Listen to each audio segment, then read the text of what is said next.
리그 오브 레전드라는 굉장히 유명한 게임이 있습니다. 그 게임 대회에서 작년에 유명한 말이 나왔었는데요.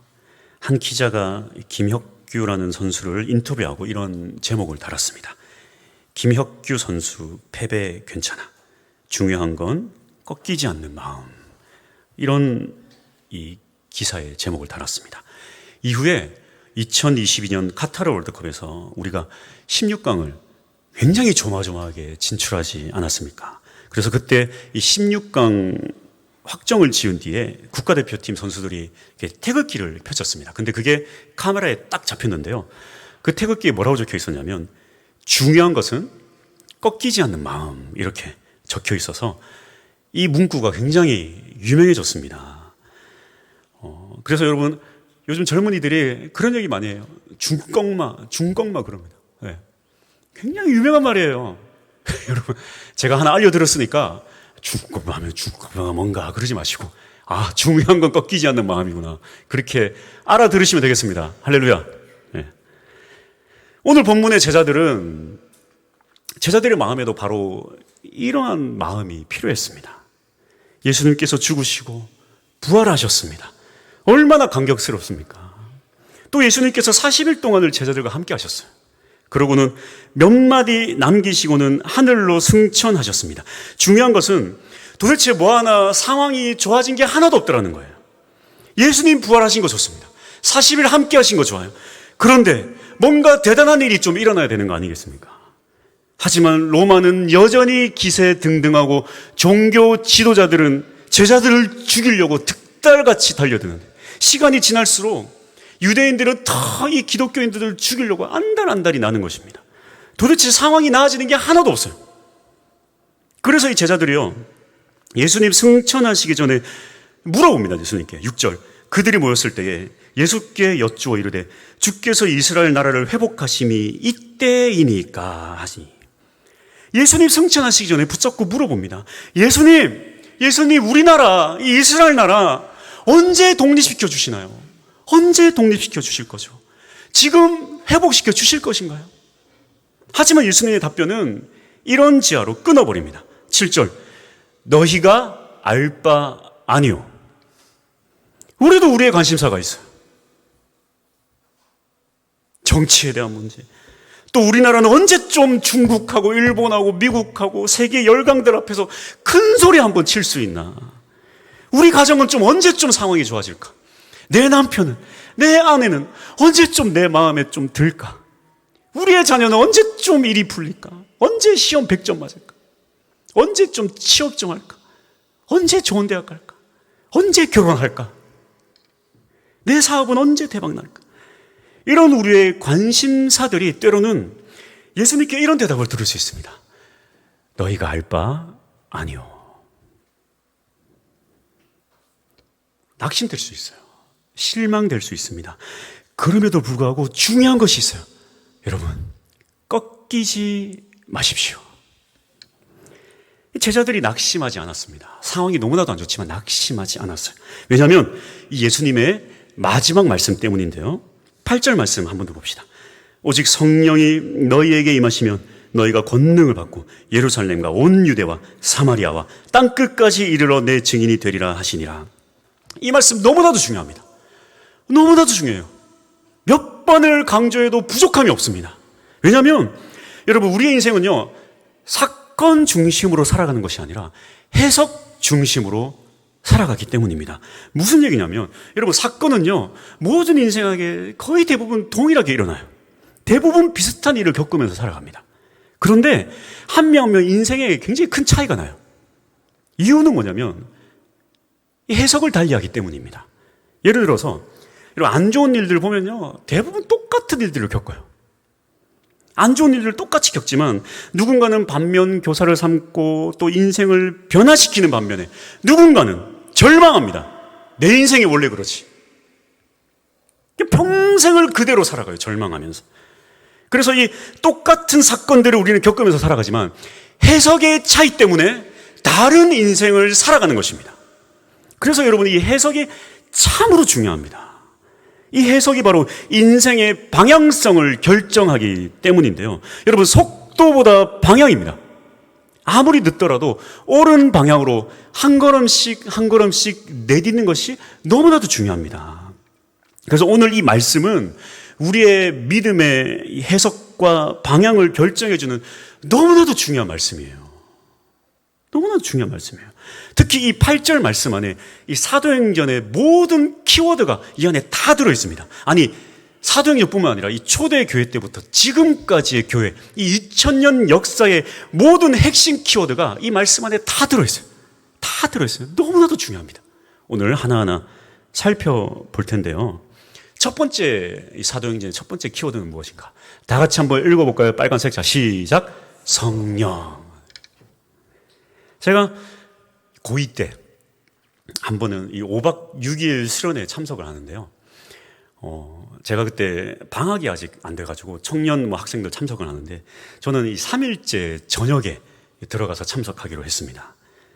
3일째 저녁에 이렇게 들어갔더니 집회가 거의 끝나가는 거예요. 집회가 거의 끝나가요. 제가 딱 들어가서 이 상황을 보니까 강사 목사님이 이렇게 기도해 주시니까 다들 이렇게 쓰러져가지고 누워서 막 기도를 하고 있고요. 거의 끝까지 왔어요. 저는 그 상태에서 들어간 것입니다. 저는 도착을 했으니까 도착 기도를 할 거 아닙니까? 도착해서 기도를 하고 있는데 제 차례가 된 거예요. 갑자기 도우미 두 분이 저를 이렇게 딱 양쪽에서 안고 이렇게 저를 세웁니다. 저를 강사 목사님이 막 저를 기도를 해주는 거예요. 막 기도를 해주는데 저는 지금 도착했으니까 기도가 제대로 안 될 거 아니에요. 안 쓰러지는 거예요. 제가 안 쓰러지는 거예요. 그러니까 이 강사 목사님이 당황을 하신 거예요. 막 등짝을 막 때리는데 제가 안 쓰러져요. 그 두 분의 도우미도 막 저를 때리는데 내가 이러다 죽을 수도 있겠구나 싶어가지고 쓰러졌습니다. 성령 받은 척을 한 거죠. 과거에는 이런 집회가 굉장히 많았는데요. 이 성령을 받았다는 것은 무엇을 의미할까요? 예수님께서 니고데모에게 이렇게 말씀하십니다. 요한복음 3장 3절. 예수께서 대답하여 이르시되 진실로 진실로 내게 이르노니 사람이 거듭나지 아니하면 하나님의 나라를 볼 수 없느니라. 거듭남이란 무엇인가? 5절 말씀. 예수께서 대답하시되 진실로 진실로 내게 이르노니 사람이 물과 성령으로 나지 아니하면 하나님의 나라에 들어갈 수 없느니라. 정리를 해봅니다. 성령이 무엇인가? 성령 충만이 무엇인가? 성령을 받는다는 게 무엇인가? 다시 태어나는 것입니다. 육의 사람에서 영의 사람으로 다시 태어나는 것입니다. 그래서요, 하나님 나라를 볼 수 있게 되는 것이고 하나님 나라에 들어가게 되는 것입니다. 6절 말씀. 육으로 난 것은 육이요 영으로 난 것은 영이니. 여러분, 이 음악도요 16비트를 이해하느냐 안 하느냐에 따라서 이 엇박 음악을 이 엇박의 세계 속으로 들어갈 수 있는 거예요. 제가 물고기를 좀 키우는데요, 이 물고기를 잘 키우려면 이 박테리아의 세계를 좀 알아야 됩니다. 박테리아 눈에 안 보이죠. 눈에 안 보입니다. 절대 안 보이죠. 그런데 사람들은 그렇게 얘기해요. 박테리아가 보여야 물고기를 잘 키운다, 그런 얘기를 합니다. 탁구는 또 어떻습니까, 여러분? 이 탁구도요, 스핀을 할 줄 아는 사람과 못하는 사람으로 나뉩니다. 그래서 이 스핀을 하는 사람과 못하는 사람은 같이 하면 안 돼요. 이 스핀이요, 눈에 보여야지 이 스핀을 다룰 수가 있습니다. 성령을 받는다는 것은 무엇인가? 육의 사람에서 영의 사람이 되는 것입니다. 육체만 보던 사람이 영의 세계를 보는 것이에요. 성령의 사람은 이제 영의 사람이 된 것입니다. 당연히 영의 눈을 가지고 영의 세계를 볼 줄 아는 사람이 되는 것입니다. 하나님 나라를 보는 것입니다. 하나님 나라를 볼 수 있기 때문에 하나님 나라에 들어갈 수 있는 거예요. 왜? 하나님 나라를 이해할 수 있기 때문입니다. 이 나라는 눈으로 보이는 나라는 아니에요. 이 본다라는 건 그런 의미가 아닙니다. 이해하게 된다는 거예요. 성령을 받아야 하나님이 믿어지고 하나님 나라가 이해하게 되는 것입니다. 그래서 여러분, 이 성령을 받으면 또 이렇게 뒹굴고 난리 나는 건 또 이 틀린 말도 아니에요. 왜냐하면 여러분 보십시오. 육의 사람으로만 살다가 성령을 받았어요. 막 영의 눈이 떠지는 거예요. 막 그때 무슨 일이 일어나면 내가 얼마나 죄인으로 살아왔는지가 그때 보이기 시작합니다. 얼마나 잘못된 인생을 살았는지 보이기 시작해요. 그리고 얼마나 주님이 나를 사랑하는지를 깨닫게 됩니다. 또한 하나님의 놀라운 일들이 막 느껴지기 시작하고 보이기 시작하는 거예요. 그 난리가 나는 겁니다. 그 뒹굴뒹굴하고 막 소리 지르고 울 수도 있는 거예요. 저도 처음에 중학교 2학년 때 성령을 받았을 때 몇 시간을 울면서 뒹굴거리면서 기도했어요. 그렇다고 또 맨날 뒹굴거려만 하는가? 그건 또 아닙니다. 그러니까 사실 그건 중요한 게 아니에요. 이 영에 속한 자로서 하나님의 뜻에 따라 하나님의 가치관으로 살아가는 것. 하나님의 가치관을 우선순위로 살아가는 인생. 이것이 바로 이 성령 받은 사람의 삶입니다. 그것이 바로 하나님 나라에 살아가는 사람들입니다. 성령의 사람은 어떤 사람들인가? 바로 영의 눈이 떠진 사람들입니다. 그래서 하나님의 나라를 살아가는 사람들이 바로 이 성령의 사람입니다. 영의 세계를, 그 가치관을 우선순위를 두고 살아가는 사람들입니다. 그래서 육신의 고통과 육신의 아픔이 있을지라도 때로는 내가 죽음의 길을 걷는다 할지라도 영원한 생명을 소망하며 살아가는 것이 바로 성령의 사람들입니다. 그래서 성령의 사람은 오늘 말씀을 보니까 성령의 권능을 받는다라고 말씀하는데요. 우리가 두 번째 볼 것은 바로 이것입니다. 사도행전의 두 번째 키워드, 바로 권능입니다. 성령을 받는 사람은요, 권능을 받는데요. 이거는 뭐 따로따로가 아닙니다. 성령 따로 받아야 되고 권능 따로 받는 것이 아니라 성령을 받는 사람은 여러분 성령의 권능을 받습니다. 그렇다면 도대체 성령의 권능은 무엇인가? 병을 고치는 능력일까요? 귀신을 쫓아내는 능력일까요? 마태복음 10장 1절, 예수께서 그의 12 제자를 부르사 더러운 귀신을 쫓아내며 모든 병과 모든 약한 것을 고치는 권능을 주시니라. 당연하게도 귀신을 내쫓고 병을 고치는 권능을 주십니다만 여러분 이 시점을 잘 보셔야 돼요. 지금 이 시점이, 그들이 병을 고치고 귀신을 쫓아내는 이 시점이 성령을 받기 전의 시점이라는 것입니다. 다시 말하면요, 여러분, 병을 고치는 것, 귀신을 쫓아내는 것은 예수 그리스도의 이름만으로도 가능한 거예요. 그렇게 중요한 것이 아닙니다. 여러분, 이런 거 쫓아다니시면 안 돼요. 막 귀신 쫓아내고 막 그런 것만 바라보고, 이건 당연한 거예요. 당연한 거예요. 근데 잘 보십시오. 제자들이 성령 받기 전에는 못했다가 성령을 받고 난 이후에 했던 행동들이 있는데요. 이게 성령의 권능의 특징인데 잘 보십시오. 첫 번째는 사랑입니다. 사랑. 여러분, 사랑은요, 성령 받지 않으면 절대 사랑할 수 없어요. 내 가족 사랑할 수 있겠죠. 내 자식 사랑할 수 있겠죠. 하지만 서로 우리 믿음의 형제들을 진짜 진심으로 사랑할 수 없어요. 여러분, 사랑은 권능입니다. 사도행전 2장 44절에서 45절, 믿는 사람이 다 함께 있어 모든 물건을 서로 통용하고 또 재산과 소유를 팔아 각 사람의 필요를 따라 나눠주며. 제가 이거 수요 예배 때 잠깐 얘기했지만 이게 무슨 뭐 내 전 재산을 다 갖다 팔고 이런 걸 얘기하는 게 아닙니다. 교회에 필요한 것이 있으면 좀 내 것을 예물로 드려서 필요한 것을 채웠다는 거예요. 근데 그 채웠던 것을 뭐 이건 내 거야, 이건 내 거야 하지 않고 서로 함께 썼다는 거예요. 함께 썼다는 것입니다. 제가 수요 예배 때 잠깐 얘기했어요. 제가 처음 교회 와서 제가 좀 이렇게 그 전에 교회에서 좀 받은 금액이 있어가지고 특별히 제가 이 마이크를요, 제 돈을 좀 많이 투자를 해서 샀습니다. 이 비싸거든요. 제가 제 돈 주고 샀으니까 제가 어떤 마음이 들었냐면, 저 마이크 나만 써야지 그런 생각이 좀 들었어요. 그래서 아무도 못 만지게 해야지. 왜냐하면 막 누가 만졌다가 막 이랬다가 떨어뜨리면, 이게 마이크는 한 번 떨어지면 수명이 그냥 끝이 납니다. 그러니까 막 누가 혹시 만지면 제가 막 조마조마한 거예요. 그러다가 내려놨어요. 그래, 하나님의 것입니다. 물론 교회 성물들은 다 굉장히 귀하게 써야 됩니다만, 우리가 이 통용했다, 이게 뭐냐면, 여러분, 교회에 뭐 예물 드리고 했잖아요. 교회 거예요. 하나님의 것입니다. 내 거 없어요. 그래서 여러분, 교회 안에서 제일 나쁜 게 뭔지 아십니까? 저거 내가 했는데, 내가 헌금을 얼마에 했는데, 그거 여러분 하나님께 복 못 받아요. 하나님 제일 싫어하는 게 그겁니다. 얼마를 냈든 차라리 그렇게 할 거면 여러분 헌금 안 하는 게 나아요. 교회 냈잖아요? 주는 것입니다. 그 초대교회 때의 특징이 이거예요. 사랑하니까 내가 뭘 했어도 남이 그걸 써도 막 괴롭지가 않은 거예요. 사랑하니까. 성령의 권능은 사랑입니다. 이거 흉내낼 수 있는 게 아니에요. 성령 받은 척, 사랑하는 척 할 수 없어요. 두 번째 성령의 권능은 바로 영생입니다.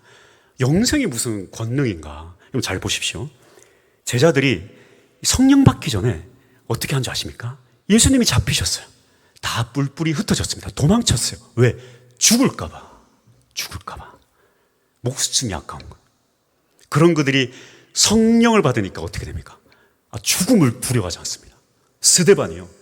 돌에 맞아 죽기까지 복음을 전해요. 그리고 그가 돌에 맞아 죽는데 성경을 이렇게 천사의 모습과 같더라. 베드로가 잡혔습니다. 내일 사형이에요. 내일 죽어요. 그런데 오늘 어떻게 하죠? 잡니다. 얼마나 깊이 잤냐면 천사가 와서 옆구리를 발로 차요. 여러분 내일 죽으면 오늘 주무실 수 있습니까? 잠도 사랑입니다. 권능의 권능. 근심 걱정에 여러분 막 휘둘리지 마세요. 그들이 영생의 권능을 받으니까요, 죽음을 두려워하지 않습니다. 죽음을 두려워하지 않아요. 영생의 능력으로 살아갑니다. 그렇다면 도대체 왜 우리에게 성령을 주시고 왜 우리에게 성령의 권능을 주실까요? 무엇 때문에? 대박 나라고? 자랑하고 다니라고? 왜 우리에게 그렇게 성령을 주시고 권능을 주실까요? 그 목적이 있습니다. 이걸 우리가 붙잡아야 돼요. 이 세 번째 키워드입니다. 굉장히 중요합니다. 이 사도행전의 세 번째 키워드 다 같이 읽어볼까요? 자, 시작. 증인. 8절 다시 한번 봅시다. 오직 성령이 너희에게 임하시면 너희가 권능을 받고 예루살렘과 온 유대와 사마리아와 땅끝까지 이르러 내 증인이 되리라. 성령을 주신 이유가 무엇인가? 그 권능을 주신 이유가 무엇인가? 증인이 되리라. 증인이 되게 하기 위해서. 이게 목적입니다. 이게 목적이에요. 너무나도 중요합니다. 여러분, 이 증인의 삶을 산다는 건요, 진짜 하나님의 마음을 알고 하나님의 뜻을 알았다는 의미입니다. 여러분, 하나님의 뜻을 알아야 우리가 증인의 삶을 살 수 있어요. 제자들 보십시오. 제자들이요, 예수님의 마음을 몰랐습니다. 이 3년 공생의 기간 동안 따라다니면서도 예수님의 마음을, 그 뜻을 이해하지 못했어요. 그래서 그들이 이해하는 하나님의 나라는 무엇인가? 예레미야서 23장 5절에서 6절 말씀인데요. 여호와의 말씀이니라. 보라, 때가 이르니니 내가 다윗에게 한 의로운 가지를 일으킬 것이라. 그가 왕이 되어 지혜롭게 다스리며 세상에서 정의와 공의를 행할 것이며. 여러분 잘 보십시오. 그러니까 제자들이 아는 하나님의 나라는 뭐냐면 메시아가 온다는 거예요. 메시아가 와서 왕이 된다는 거예요. 왕이 된다는 거예요. 어떤 왕이 되는가? 6절 말씀. 그의 날에, 그러니까 메시아가 오는 그 날에 그분이 왕이 되면 유다는 구원을 받겠고 이스라엘은 평안히 살 것이며. 제자들이 생각한 하나님의 나라는 뭐냐면, 천국은 뭐냐면 우리나라, 이 이스라엘 나라가 로마의 압제로부터 해방되는 것입니다. 그래서 다윗의 시대처럼 온 세상을 정복하며 호령하며 살아가는 것, 그게 하나님의 나라인 줄 알았어요.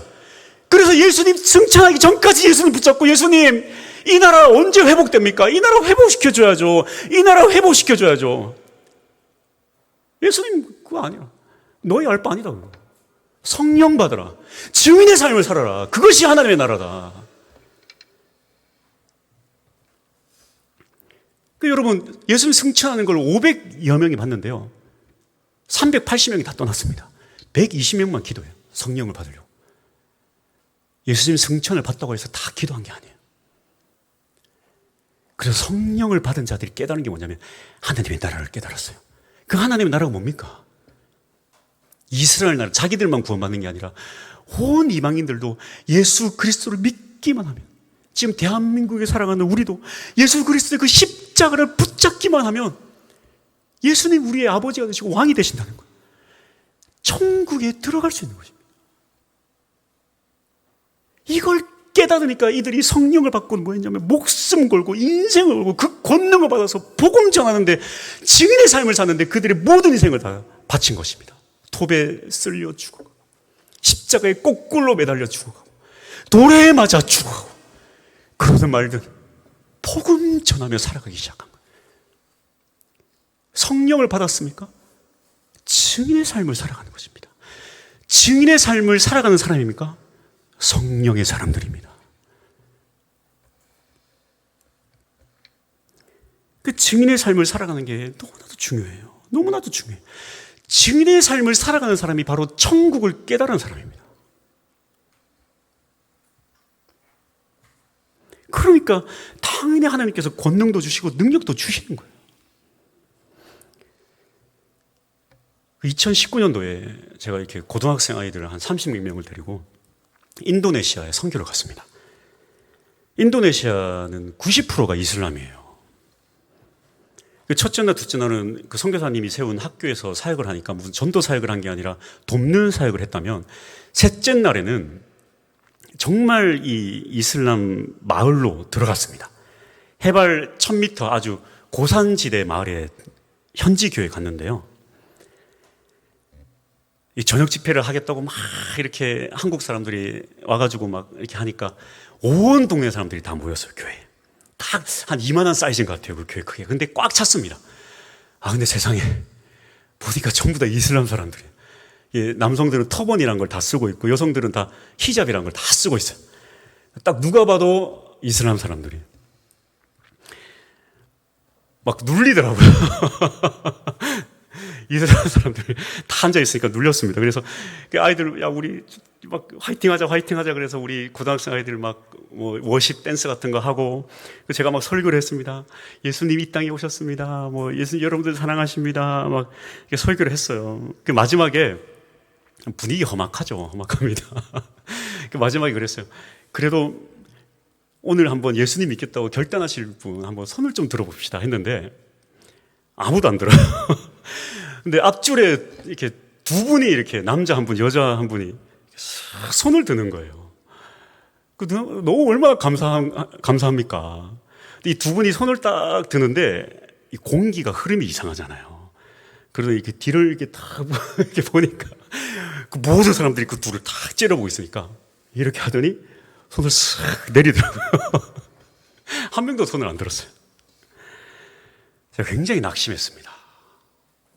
야, 우리 애들하고 30 몇 명이 더 와가지고 막 이렇게 난리를 했는데 실패다. 막 낙심을 했어요. 제가 속으로, 이제 뭐 겉으로 티는 안 내지만 속으로 막 실패다. 그날 저녁에 이렇게 모임을 하면서 선교사님이 이렇게 얘기를 하시더라고요.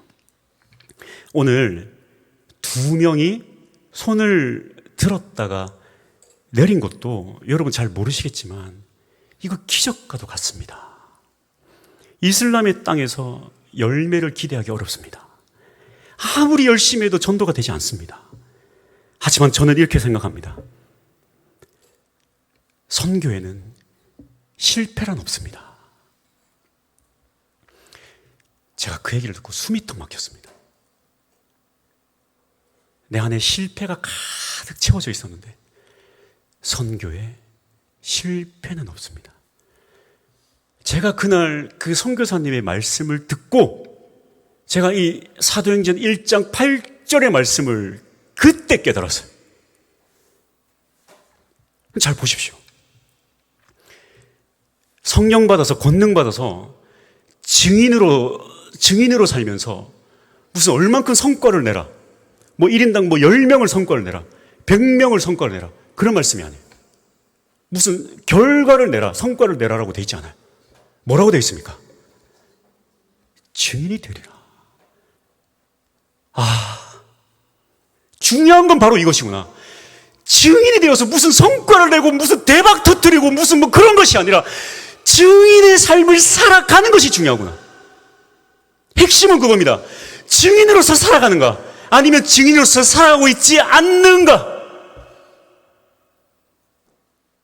이것이 바로 우리에게 중요한 것입니다. 여러분, 증인으로서 살아가시면 돼요. 증인으로 살아가십시오. 증인의 삶을 살아가십시오. 할렐루야! 그것이 바로 성령 받은 사람들의 삶의 특징입니다.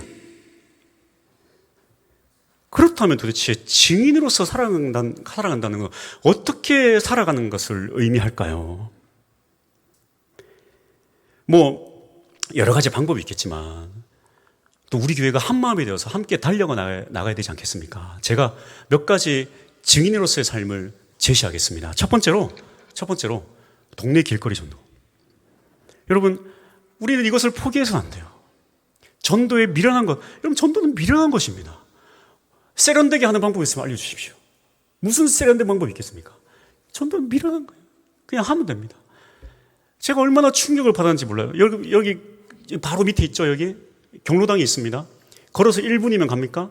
거기 경로당 가서 전도했더니 어르신들이 뭐라고 하는지 아세요? 아이고, 충만교회가 어디 있대? 바로 저기 있는데요? 아이고, 그게 충만교회야? 이게 교회가 있는 건 알아요. 여기 교회가 있는 거 아는데 이게 충만교회인지를 아무도 모르세요. 여기만 그런지 아세요? 1호군지 아파트 경로당은 아이고, 충만교회가 어디 있대? 그래. 저기. 아, 저기 아니요. 저건 샤론교회고요. 제가 아이고, 저기 줄 전구 저것만 밝힐 게 아니라 충만교회 이거 뭐라도 붙여놔야지. 아니, 사람들이 충만교회 어디지 몰라. 그걸 떠나서 우리는 힘써 전도해야 돼요. 그래서 여러분, 토요 전도 10시 30분 나오십시오. 시간 되시는 분들. 두 번째는 관계 전도. 여러분, 힘써 가족을 위해서 기도하시고 또 주변 사람들을 기도하시고 포기하지 마십시오.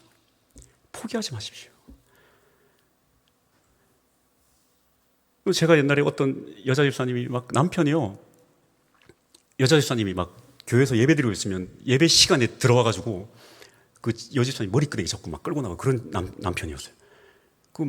굉장히 잘 사시는 분이세요. 근데 와가지고 머리끄댕이. 제가 그분 의사를 하시는데 그 병원을 제가 한 달에 한 번씩 찾아갔습니다. 세례 받으셨어요. 그 여집사님이 20년을 넘게 기도했거든요. 그 남편을 위해서. 어느 때가 어느 시점이 되니까 열매를 맺는 거예요. 할렐루야. 예. 그래서 포기하면 안 됩니다. 관계 전도. 세 번째, 온라인 전도. 앞으로도 아닙니다. 이미 시작되었어요. 앞으로는 이 온라인 교회가 형성이 됐는가 안 됐는가로 여러분 교회가 구분이 될 것입니다. 아니, 이미 끝났어요.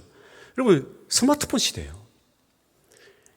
미취학 아동들 제외하고 여러분 손에 핸드폰 안 들고 있는 분 어디 있습니까? 이게 옳으냐 그러냐 그걸 지금 우리가 논할 때가 아니에요. 이미 온 세상은 이 손 안에 있는 이 시대가 되어버렸습니다. 잘 보십시오. TV는 사탄의 것입니까? 하나님의 것입니까? TV는요, 사탄이 쓰고자 하면 사탄의 것이고요, 하나님이 쓰고자 하면 하나님의 것이에요. 이해가 되십니까? 미디어가요. 세상 문화도 마찬가지입니다. 사탄이 쓰고자 하면 사탄의 것이고 하나님이 쓰고자 하면 하나님의 것이에요. 스마트폰은 사탄의 것일까요? 하나님의 것일까요? 사탄이 우는 사자와 같이 이 사람들을 다 끌어당기고 있어요. 그렇다고 교회가 두 발 놓고 다 있을까요? 아니, 우리는 우리에게 주어진 대로 힘써 달려나가면 돼요. 달려나가면 됩니다. 힘써 달려나가 주십시오. 기술적인 건 제가 다 하지 않겠습니까? 여러분이 할 건 뭐냐면 좋아요만 눌러주십시오. 무슨 좋아요를 기를 잔뜩 모아가지고 한 10분간 기도를 한 다음에 빵 눌러야 됩니까? 손가락 하나 까딱하면 되는 거예요. 제가 얘기 안 하려다가 하는 겁니다, 제가. 왜냐하면 여러분 제가 이걸 설명해도 이해는 못하겠지만 알고리즘이라는 게 있습니다. 그게 여러분이 또 이렇게 하면요 또 전파가 되고 그런 게 있어요. 그래서 딴 건 없어요. 그냥 이 시대 젊은 사람들은요 또 그런 걸로 또 받아들이고 하는 그런 시대가 되었어요. 여러분들이 무슨 시간 투자할 것도 없어요. 그렇게 해서 힘써 우리는 그냥 그렇게 나가는 거예요. 할 수 있는 영역 안에서 최선을 다하는 것입니다. 근데 네 번째, 다음 세대 전도. 다음 세대 전도에 여러분 힘써 달려나갑시다. 힘써 달려나갑시다. 여러분, 이 시대 젊은이들이 다 교회를 떠나고 있습니다. 근데요, 이 시대 젊은이들 탓할 게 아니에요. 젊은이들이 교회를 떠나는 게 아니고요, 젊은 세대가 있을 교회가 없는 거예요. 이 말이 무슨 뜻인지 이해가 되십니까? 시대가 변했는데 세상 바뀌지 않은 건 교회밖에 없어요. 시대가 다 바뀌었습니다. 학교도 다 바뀌었어요. 학교 시스템이 다 바뀌었습니다. 여러분, 요즘 학교 뭐 왁스칠 하는 줄 아십니까? 뭐 치약 뿌려가 치약 뭐 복도에 바르는 줄 아세요? 여러분 초등학생 때 그 복도에서 치약 바르고 왁스 바르고 있을 때 제일 문화적으로 뛰어났던 곳이 어딘지 아세요? 교회였습니다. 여러분들은 교회의 문화 혜택을 다 받은 사람들이에요. 근데 이 시대 제일 뒤처진 게 교회예요. 원론적인 가지고 우리 싸우지 맙시다. 무슨 뭐 드럼이 있어야 되는 말. 드럼 아무것도 아니에요. 진리에 아무것도 아니에요. 조명 뭐 저는 지금 조명 달고 싶거든요. 막 파란색 빨간. 왜 그러냐면 여러분, 이 시대 젊은이들이요, 저 밖에서 온갖 타락과 술과 취함과 여기 마약이 들어왔어요. 그냥 마약이. 공휴일에 모텔이 빈 곳이 없어요. 젊은이들이 그 타락이 가운데 도대체 교회들이 뭘 하고 있냐는 것입니다. 언론조인 가지고 싸우고 있어요. 언론조인 가지고. 이게 옳으니 그러니, 이게 옳으니 그러니.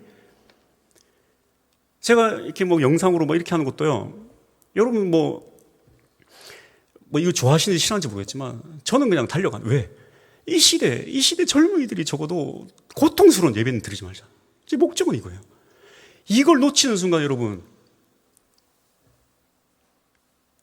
젊은이들이 나중에 우리가 주님 앞에 갔을 때 뭐라고 그러겠습니까?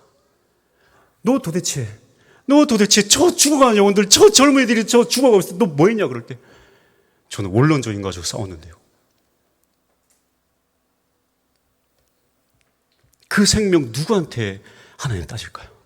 저 젊은이들이 온갖 세상의 사탄의 악의 세력에 고통 가운데 신음하고 있을 때 넌 도대체 뭘 했냐?